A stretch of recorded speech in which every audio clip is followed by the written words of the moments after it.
friends. Are you ready for another chapter in The Mouse and His Motorcycle? Oh boy. We're up to chapter 4. This one is called Keith. And there's a picture.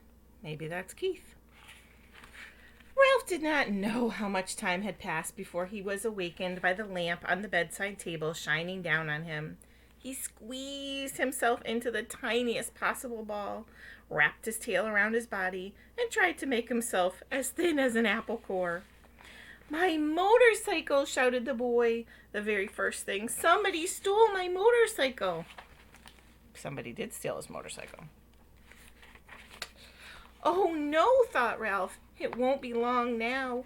"Nobody stole your motorcycle," answered the boy's mother from room 216. "It's around someplace. You just mislaid it. You can find it in the morning. You had better get ready for bed now."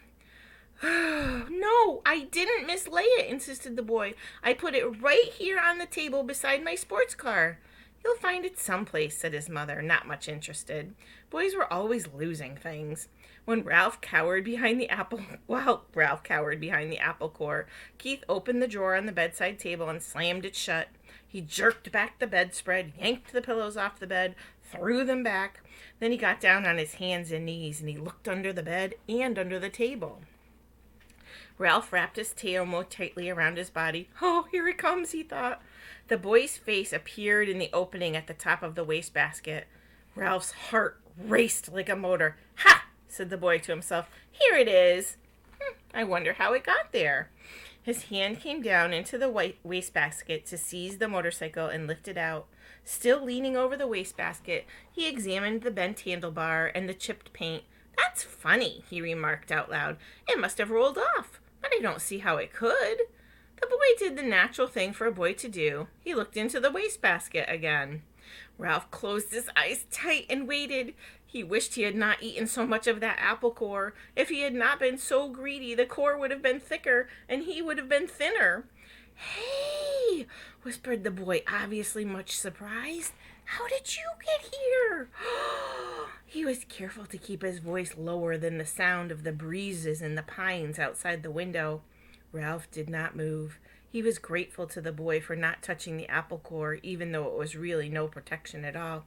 "Psst!" whispered the boy. "Are you asleep?" Still Ralph remained motionless, except for a slight quiver of his whiskers, which he was unable to control. The boy was silent, but the mouse could feel the rhythmic drafts of his breathing. The boy must be thinking. But what was he thinking? That was what was worrying Ralph. "No," said the boy to himself. "No, it couldn't be." Couldn't be what? Wondered Ralph, who was beginning to feel cramped from crouching behind the apple core. "Hey, wake up!" whispered the boy. That was the last thing Ralph wanted to do. "Come on," pleaded the boy. "I won't hurt you." Ralph considered. After all, what did he have to lose? If he stayed in the wastebasket, he was almost certain to get dumped into the incinerator. He might as well come out from behind the core. If he did, he might find some opportunity to escape. Cautiously, he moved his head from his paws, and he opened one eye. The boy was smiling down at him. Encouraged, Ralph opened the other eye and lifted his head. "That's the stuff," encouraged the boy. "Now come on, tell me, did you or didn't you ride my motorcycle off the bedside table?" This took Ralph by surprise. He had not expected the boy to guess what happened. "Well, yes, you might say I did," confessed Ralph, rubbing his aching muscles. "I thought so." Neither the mouse nor the boy was the least bit surprised that each could understand the other. Two creatures who shared a love for motorcycles naturally spoke the same language. "And that must have been some accident. Boy, did it hurt much?" "Oh, some," answered Ralph with a display of bravado. "Anyway, I didn't exactly ride it. I really coasted off. The telephone rang, and it startled me. Now, how about getting me out of here?" "Just a minute," said the boy. "How did you get up here in the first place?" "Climbing, stupid, on the telephone cord." Ralph instantly regretted his rudeness. He had better watch his tongue if he expected any help in escaping from the wastebasket. Oh, of course, said the boy apologetically. "I should have thought of that myself." At that moment, there came a quick on the door to room 215 and the rattle of a key. "Help!" cried Ralph. "The maid! Don't let her see me!" Before the boy could do anything, the maid burst into the room. "Oh, excuse me!" She seemed surprised to see a boy kneeling by the wastebasket. "I've come to turn down the bed." "That's all right," the boy said quickly. "I can do it myself. Thanks, though. Thanks anyway." "Thank you," said the maid, backing out of the room. Ralph knew she was not anxious to waste time turning down the bed. As soon as she finished her duties, she was going out to the parking lot to meet a bus boy, a college boy whose job was clearing the tables in the dining room. "Whew, that was close." The boy seemed every bit as relieved as Ralph. "I'll say," agreed the mouse. "Keith," called his mother from room 216, "are you getting ready for bed?" Sort of," answered Keith. "You better come into our bathroom and take a bath," said his mother. "Ah, gee, Ma, do I gotta?" asked Keith. "Yes, you do," said his father. "And don't forget to brush your teeth," said his mother. "I won't," promised Keith. Then he whispered to Ralph, "Okay, you just lie low, and I'll hurry and take a bath and get into bed and turn out the light, and after Mom comes and kisses me goodnight, we can talk some more." Lie low indeed. Ralph was indignant. He couldn't lie much lower if he wanted to, and he certainly didn't want to sit around waiting to talk. He wanted to get out of that wastebasket. Once he was out, he would see about talking, but not before. Ralph could hear the boy splashing in room 216's bathtub, then hastily brushing his teeth in 215's wash basin. And after this, there was the sound of a suitcase being opened and clothes being dropped on the floor, and the boy hopped into bed, and to Ralph's relief, the light was turned off. Then in a moment, Mrs. Girdley came in to kiss her son goodnight. "Good night, Mom," said the boy, sounding as if he was already drowsy. "Good night, Keith," said his mother. "It looks as if we're going to have to stay here for a few days. Your father refuses to budge." "That's okay," muttered Keith, giving the impression he was almost asleep. "Good boy," said his mother. "You're a good sport." "Good night, son," said the boy's father from the doorway between the two rooms. Keith didn't even answer. Instead, he breathed slowly and deeply, and as Ralph thought, a bit too noisily. There was a sense of overdoing things. As soon as all was quiet in the next room, the boy swung his legs out of bed, fumbled around in his suitcase, and shone a flashlight down into the wastebasket. Look at right there. It almost blinded by the unexpected light, Ralph held his paw over his eyes. "Hey, cut that out!" He could not remember to be polite. "Oh, sorry," said the boy, and he laid the flashlight on the bed where its beam shone across the wastebasket rather than into it. "That's better," said Ralph.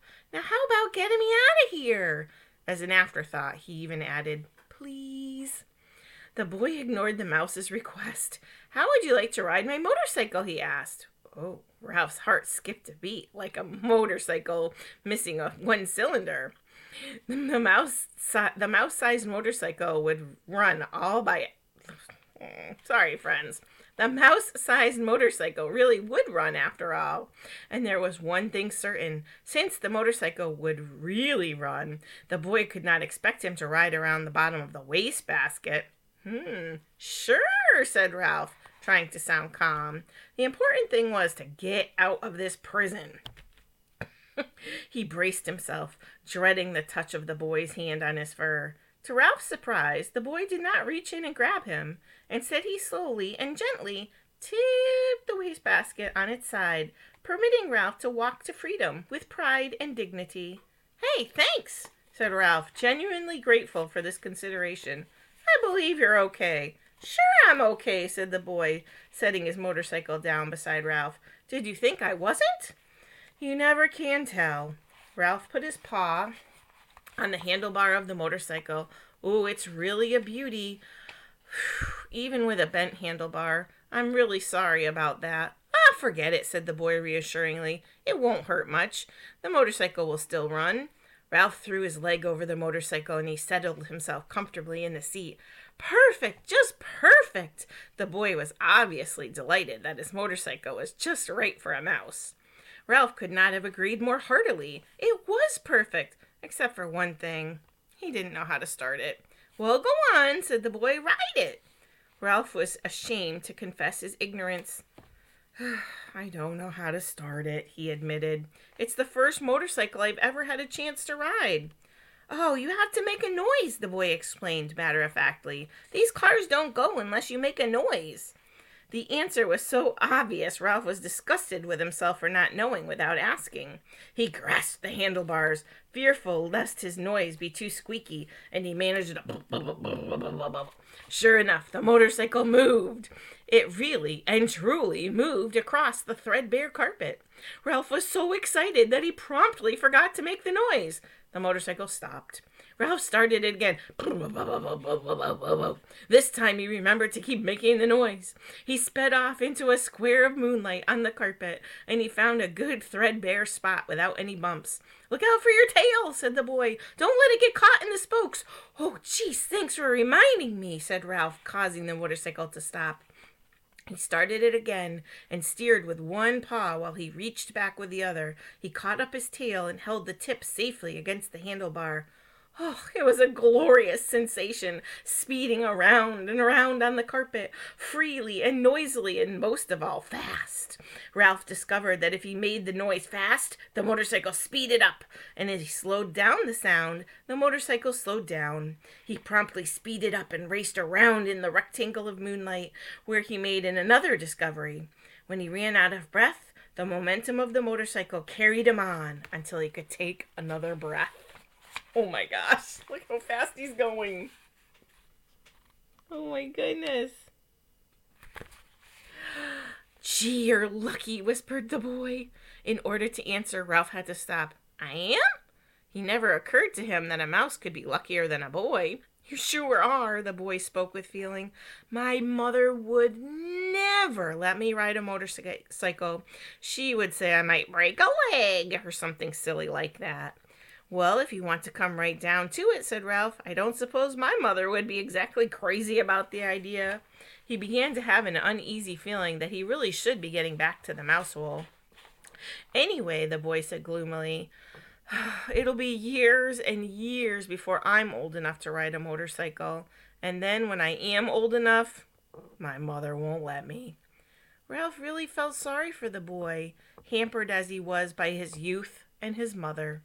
Go on and ride it some more, said the boy. I like to watch. Ralph started the motorcycle again, and he rode around and around in the moonlight once more, faster and faster, until he was dizzy from circling, dizzy with excitement, dizzy with the joy of speed. Never mind the danger, never mind what his mother thought. This was living. This is what he wanted to do.